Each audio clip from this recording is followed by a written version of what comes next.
Ovdje ima dosta pitanja. Najprije postoji pitanje kakvi su moji odnosi sa Miloševićem.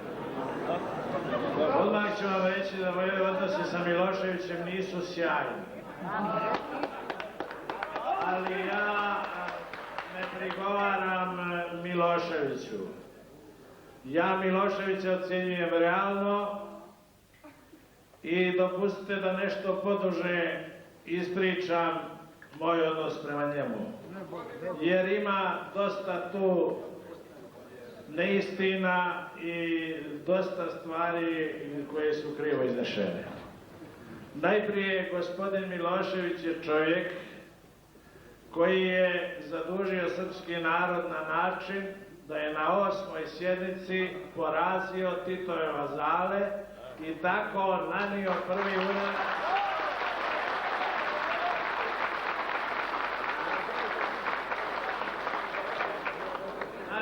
prvi udarac titoizmu i prvi udarac antisrpskoj politici koja se ispoljavala kroz partijsku akciju i kroz partijsku taktiku i partijsku strategiju. Ali je Milošević bio i vješt političar utoliko što je iskoristio te titoističke rezidue.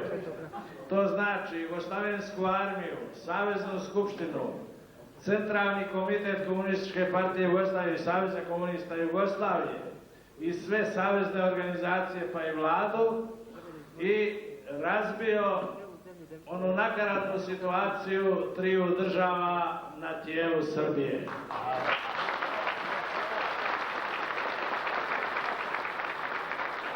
To je napravio spretno i napravio pošteno. Ali onda se od Miloševića čekalo još i više.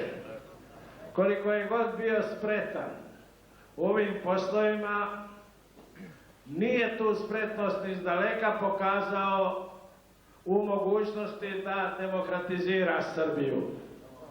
U jednom razgovoru koji sam imao s njim, pitao sam ga da li je u trenucima kada je imao 2 miliona ljudi pred sobom na Kosovu i kada je govorio, on me korigirao i rekao 2 miliona i 400 hiljada, to je njegova preciznost, ja sam mu zahvalio na toj preciznosti.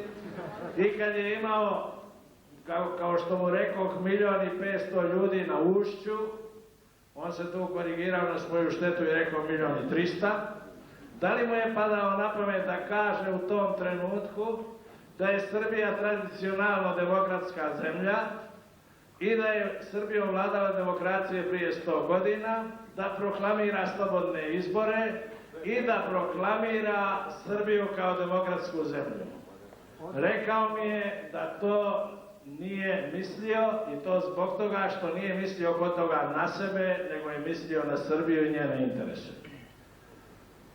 No kako bilo da bilo, mislim da je to bio trenutak koji je mogao i gospodina Miloševića i Srbiju dignuti do neba, jer to je bilo vrijeme kada je još bio Berlinski zid, kada je čvrsti komunizam i dalje vladao Mađarskom, kada je vladao Češkom, kada je vladao Poljskom, istina nešto labavije, i u toj situaciji na političkoj sceni ne bi bilo patuljaka kao što su Tuđman i Kučan, ne bi ih nigdje ni bilo.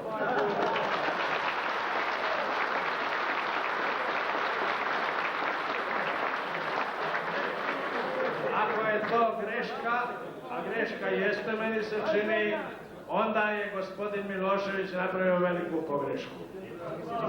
Ne znam da li će i koliko on to ispraviti, neka njemu i Srbima pomogne Bog, ali iznad svega neka Bog pomogne srpskoj demokraciji.